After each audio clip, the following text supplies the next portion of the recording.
What do you want?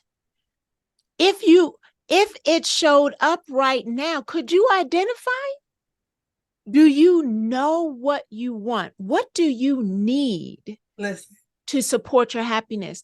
And these questions give people over and over again such pause. I help them recognize if you can't do this and this type of limitation is on you, you've put a lid on your leadership of how far and how much growth people who are following you can go. You won't give yourself that. How are you going to help someone else get to their next level when you can't answer the question, who are you? What do you want? And what do you need? Honestly.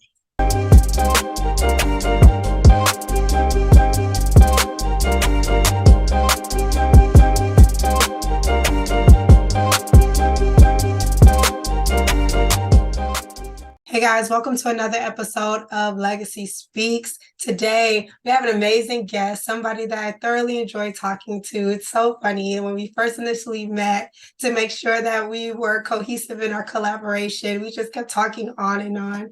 And I was a guest in her podcast. And so I had to bring her on here to talk about her amazing book that she just recently launched. And so for those who have known her for quite some time, you are going to be in for a gem. And for those who are just being introduced to her, you're still going to be in for some gems. Okay. So just to introduce to some and to reintroduce to others, I want to bring to you Dr. Veirdre Jackson. Hi, Dr. Jackson. How are you? Oh, hello, Sierra. And I so appreciate the opportunity to be on and with Legacy Speaks and being able to connect with your listeners and to continue to talk to you because it has been a joy. It has been a joy. Absolutely, likewise. But please let the people know who you are, the work that you do, and all things in relation to the Dr. Jackson Empire. I love that. The Dr. Jackson Empire. I'm going to have to coin that. So I identify as the CEO and creative behind Living Strong Consulting, which is a leadership and team development consulting company. I have several freelance consultants who work on different projects. The main thing that we focus on is oftentimes nonprofits begin work that they are passionate about, that they want to make a difference in doing, but they don't always realize the necessary infrastructure, the required leadership, skill, and reflection, as well as the relational connections and intention that's needed in order to sustain the vision, the mission. So I have colleagues who work alongside of me in programming, in media design, and project management, and virtual assistance, and all of that. But my specific area of expertise in that collaborative is helping leaders. And when I talk about leaders, I'm not talking about a position. I'm talking about your influence, who, once you get up out of the bed, you are now a leader. As soon as you walk out of your home, put your feet on the floor, you are leading. And so helping leaders understand how what they've been through does not define where they can go, and unpacking whether it's traumatic experiences, toxic stress, being accountable to that, because especially as a leader, you are influencing others, and we don't want to influence others through our pain. So I provide coaching, training, consulting, and I'm an author and a podcaster, all around that mission of helping people come out of hiding and to live their lives full and abundant. Oh my goodness, there's just so much within that. Like even when we were talking about the concept of leadership, recognizing that it's more than just a role or a position, but this is your calling. This is who you're meant to be, and confidently walking in that. And speaking of confidence, you have a book entitled Fearless Conversations with a Limitless God. And so, can you tell us a little bit about the foundation from that book, like the inspiration, and even what does it mean to have a fearless conversation with our Father? Yes. Oh, so in full transparency, the book came from a moment I had in the bathroom looking in the mirror after a particularly hard season. And I had to actually ask myself, what are you afraid of? And as I stood there, literally looking at myself in the mirror, the title of the book came to mind, like, you are fearless because you can have a fearless conversation with a limitless God. Will you get honest about the internal dialogue, the stuff that you aren't talking about, the stuff you've kind of pushed to the side? So this whole concept of fearlessness is not about being reckless. It's actually about the brain science of recognizing we are all hardwired for belonging. It's remembering who you belong to. Mm. I'm not fearless in the fact that I'm reckless and I'm just doing whatever. I'm fearless because I know I belong to a God that is limitless and has a track record of grace and love and mercy and strength. And all of that has me in a place where I can know that whatever he puts me, I'm there on purpose. Hey, lovely. Shout out to you because I know mental and emotional wellness is important to you. If it wasn't, you wouldn't be listening to this podcast. But lean in really quickly because I know sometimes it's really hard to create a plan and actually sticking to it. So let's take your mental health to another level. Ever wonder what keeps you from fully executing? Ever wonder how you can build the confidence for decision making? Well, guess what? You're not alone and I'm here to help. So head over to mentalhealthgoals.com for your free mental health plan. It'll give you practical strategies for addressing your current mental health needs. But first, you got to tap in. So head over to mentalhealthgoals.com to receive your free mental health action plan today. Do it right now. mentalhealthgoals.com. See you soon. That's so good because even that sentence, fearlessness does not necessarily equate to recklessness. Fearlessness is a heightened awareness of who you are in God, who you are in your calling. And it sounds like there's a greater demand of owning your identity and also unpacking all of your life experiences that have influenced your identity and your personality. That resonates with me so much. And it brings actually a specific experience in mind. I have been in a season where one trial after another, and every time something went wrong, it literally devastated me, and I would crawl and cry and fall all apart. And I really began to dive into the word, really connecting my relationship and understanding my belonging. And I can remember a staff person walked into my office, into the door, and told me yet again another problem that had cropped up. And I remember literally kicking my head back and had a whole belly laugh and literally said out loud, "Is that the best you can do, Satan?" I'm like, I'm not the same person that you got an opportunity to beat around. It's actually based on what I've seen to date in my life, what I have experienced from a loving father that has helped me recognize. And Christine Kane actually said this, that on on the devil's best day, he could not defeat me on my worst day. Yeah. Because I serve a father who controls the days. Mm-hmm.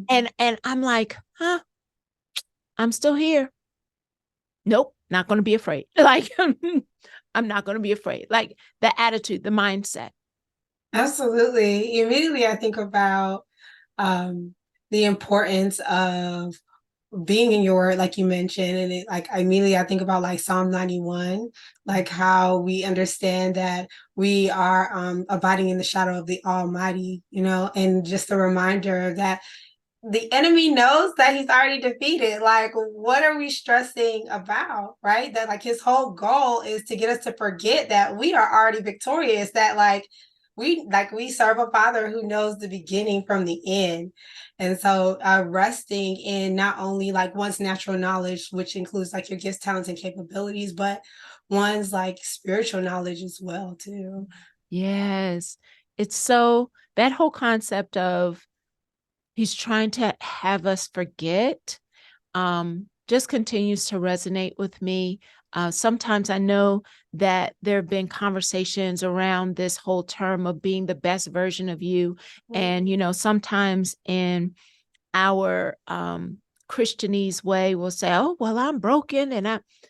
But I actually have been thinking about it in the terms of the best version of me that before the pain, before the brokenness, before the world actually got access to my soul, which includes my mind and my habits and my emotions, before it got access to distort it, I want to get back to all of the things that God originally planned for me so I can be the best I can be for him. Agreed. And I think even then when we're talking about going back to like one's original design, be in spite of the pain, in spite of the experiences, that requires a lot of patience and grace. And so even when you're having these fearless conversations, can you speak to what it's like to tone down the self-criticism, to bypass the doubt, to bypass the comparison? Can you speak to that patience and grace that we have to have with ourselves as we're having these fearless conversations? I'm actually going to lean in on, I don't want us to bypass it anymore. Mm-hmm. I actually want us to start asking ourselves some critical questions around why is that bothering me? Whose voice was that was given to me and now I'm repeating it? Mm-hmm. And especially as believers, we know the word. So when something is entering our head that doesn't match up to it, and let me just have a sidebar commercial now. If you don't know the word, that's the first place to start so that you can recognize a lie when it comes in our thought life. Yeah. If we are comparing our thoughts, I'm actually asking us not to push it away, to actually pull it closer. That's literally in one of the chapters. And begin to ask yourself some questions of, where did that come from? Why am I believing that? What am I afraid of? How am I using that statement as a safety net to keep me in a comfort place? Like beginning to pull it closer and dissecting it. I love that. Thank you so much for that. And the reason why, I'm cheesing is because my favorite thing to tell clients is like catch it, check it, change it. So catch the thought, check the validity of that thought, like do an autopsy, like do a deep dive and ask yourself some of those questions of like, where did this thought come from? Is it coming from within? Is it coming from something that my mom said to me? Is it coming from something that I've heard via the internet? Like, where is this coming from? And then replacing it with something that's more positive and solution focused and also spiritually based as well. So true. So true. When I think about how oftentimes people will get so upset that the thought came back, or I'm just trying to push it out of my head. And that is like the least effective way of actually getting to a place of healing, because you can't outrun your emotions. They're there for a reason. But being willing to actually pause, as you shared, and get bold and brave enough to look at yourself and look at your life and look at your habits and look at your behavior and begin to, as you said, dissect it. Stop trying to outrun it, because that's impossible and it's causing you toxic stress. Yes, absolutely. Absolutely. The reason why I'm smiling too is I recently had a workshop about burnout prevention, like especially for individuals who are on the brink of burnout and whatnot. And we often find that like those who are dealing with burnout, they start to diminish their value. They might not find a sense of accomplishment or maybe even like a sense of purpose. And they're starting to maybe I don't want to say disassociate, but create distance between themselves and what they've already been able to accomplish. And so with you even saying, lean in, pull yourself a little bit closer, it's encouraging individuals to be relentlessly honest, not only with the God that they serve, but also who they are too as well.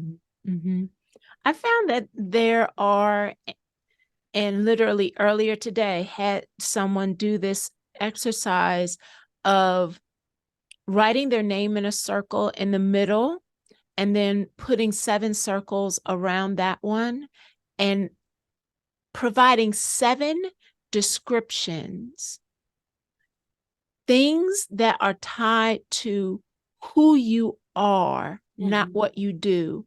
And none of the things in the circle can have anything to do with your job, your credentials, your degrees, or your task list. It must be 7 things that distinctively describe who you are.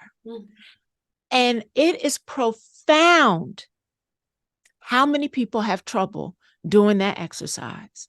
I've actually had one woman recently stare right back at me and didn't move past writing her name because so much of her life was about her degree, like what she had accomplished and who she was as a leader sitting in this room. She wouldn't even allow herself to do this activity because she was so married to the tasks being her identity. And that's a dangerous place to be. That is to arrest yourself to this one particular idea of who you think you are. And I think that creates some level of grief for me because I'm like, you don't take inventory of all of the accomplishments or maybe even the compliments that you receive from other people. Like, even if you can't celebrate yourself, you don't hear the amazing things that you get via email or maybe through text message. Like, none of that resonates with you because you're so hyper focused on the job at hand. At least you don't take that stuff in. And so even if anybody's listening to this, please do this exercise. This falls under what we consider to be identity work. You taking the opportunity to be able to explore these aspects of yourself that are often overlooked or maybe you don't even commend yourself for. It reminds me of when I'm like doing resiliency toolkits with people and I ask them, what are you good at? And they're like, oh, what are you talking about? And I'm like, what are you good at? Like, what is it that you're good at? It could be as simple as I know how to write my name in cursive. What are you good at? But like, we have a tendency of like diminishing our talents and we're creating these limits for ourselves. This is so huge. Hasir, can I also add on another question that I also, along with that one, I also asked them, and what do you want? And we'll literally sit there and what do you mean? What do you want? If it showed up right now, could you identify? Do you know what you want? What do you need to support your happiness? And these questions give people over and over again such pause. But when I'm talking to leaders, which is oftentimes my audience, Leaders, now this time I'm talking about positional leaders.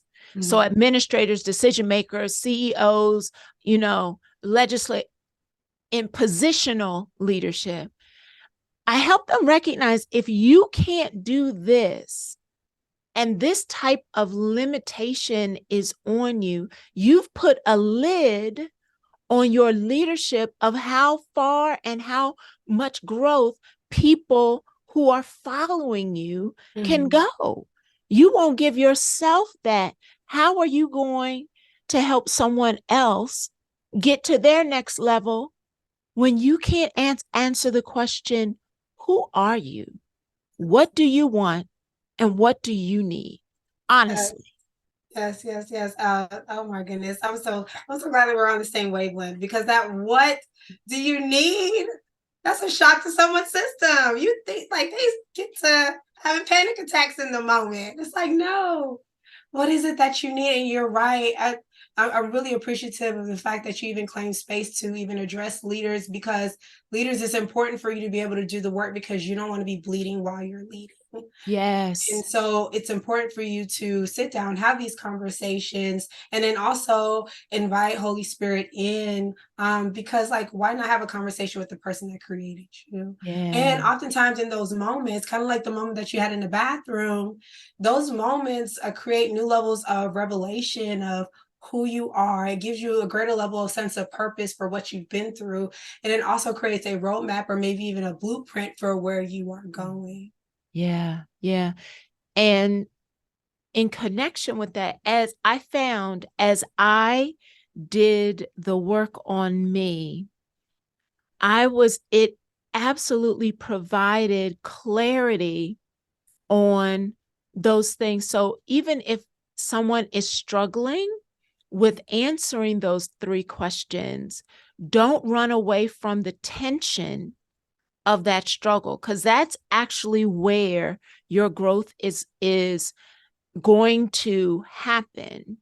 And in that kind of reflection, it allowed me to create the chapters of the book and unpacking the neuroscience of things that I have been able to be exposed to that absolutely in the marketplace allowed me to help professionals understand trauma, understand toxic stress. But as I got clearer and clearer on who I was, like who I am in this space, and why God would have me be doing this, it then became clear that I needed, in this fearless conversation, to articulate how science continues to point right back to God. And in the faith-based community, we don't have to be afraid of the science. Actually, God was the first trauma-informed counselor. Like he removed shame. He entered into conversations that allowed people to really become honest. He sat with people who no one else would pay any attention to. He literally provided the blueprint for how we can get free and to trust him with our fearless walk of being bold for him.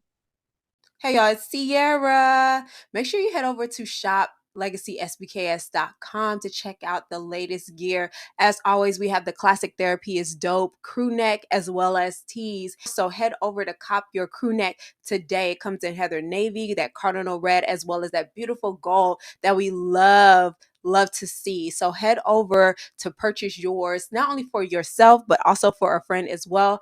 And we are offering free shipping right now. So head over to shoplegacysbks.com to cop all of your Therapy's Dope gear and check out all the other additional merch as well.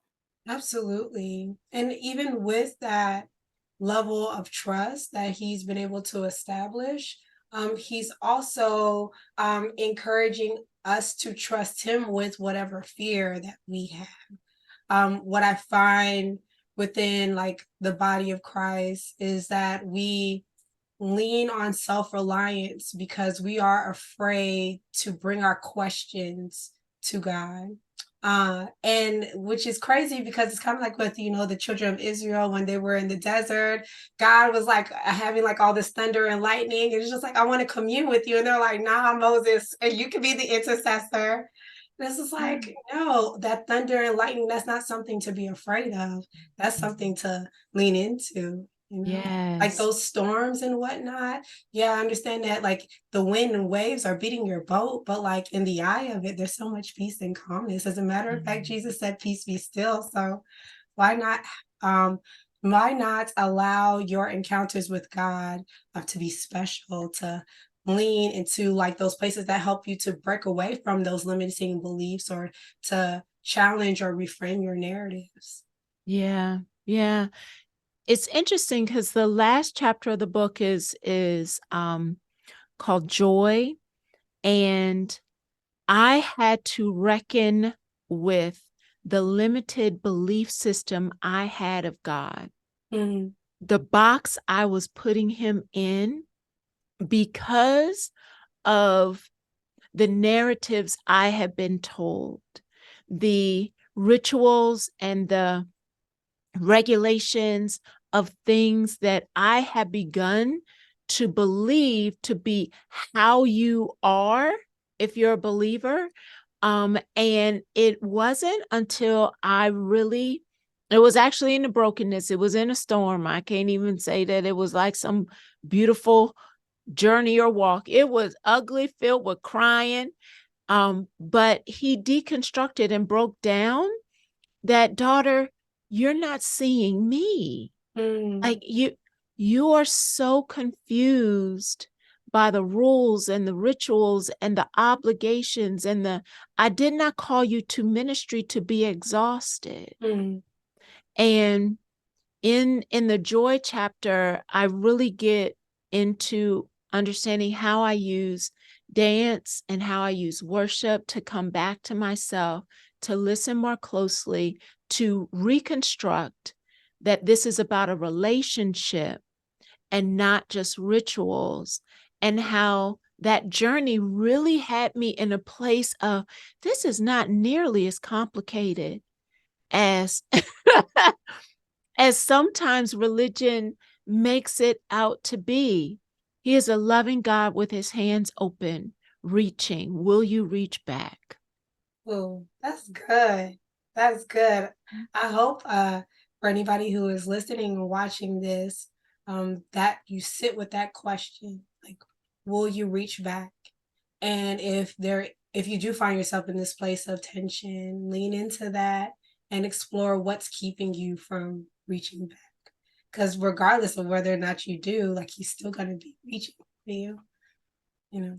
Oh, so true. So true. Absolutely. And there's a prayer that I consistently pray. It's just like, Father, please help me to see things the way that you see them. And so even as you were talking, I was like, including you, help me to see you the way that you see you as well. So that's very beautiful. Well, Dr. Jackson, tell us a little bit more about the book. How can somebody be able to grab a copy or two or three? Oh, I love it. Thank you so much. So, again, the book is Fearless Conversations with the Limitless God.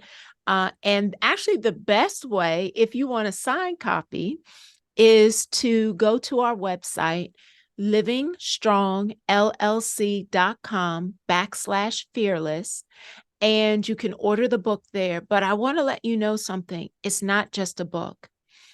Every single chapter has a about 20-minute video companion. I sat around for each chapter with other people who have absolutely had wisdom in my life, and we've unpacked. So if the chapter talks about shame and unpacking how you move out of a place of shame, you will get a code in the last pages of that chapter for how you can access the free conversation as I had people of wisdom sit with me and talk about shame, how they overcame shame. So every single chapter also has an accompanying free video that will help you continue to unpack and process your thinking and your learning. So you can find that on, again, livingstrongllc.com/fearless. And if you order it through there, I can absolutely sign it and send it out to you. That's amazing. Yes, you guys, please make sure that you head over there. She has something for everybody. Not only does she have something for the visual learners, but also the individuals who learn by video and audio. So please, you have no excuse to not experience this transformation, okay? Thank you. Dr. Jackson, how can people stay connected to you and to learn more about all the things that you do? So we have something called an insider. So once you go to the website, livingstrongllc.com, if you wait just a moment, a pop-up will happen, and it will invite you to become an insider. Whether you are in ministry, you're a leader, you're an educator, you're a human just trying to make an impact, you can click on one of the categories and become an insider, and we send you information, resources, our most up-to-date things that we are doing. And then on social media, on Instagram, it is I am Dr. Veirdre Jackson, and that's Dr. Veirdre Jackson. And then on Facebook, it's just Dr. Veirdre Jackson, and that's Veirdre, Veirdre. Awesome. Well, thank you so much for your wealth of knowledge. Thank you so much for just imparting your wisdom as always. And so if you thoroughly enjoyed anything about this interview, please be sure to like, comment, subscribe, and share. Send it to somebody who may be in leadership or maybe even are trying to explore who they are outside of their role. And once again, my name is Sierra Hillsman, licensed psychotherapist and wellness coach. So please, like I mentioned, please don't forget to like, comment, subscribe, and share, and definitely stay connected via Legacy SBKS on everything. Until next time.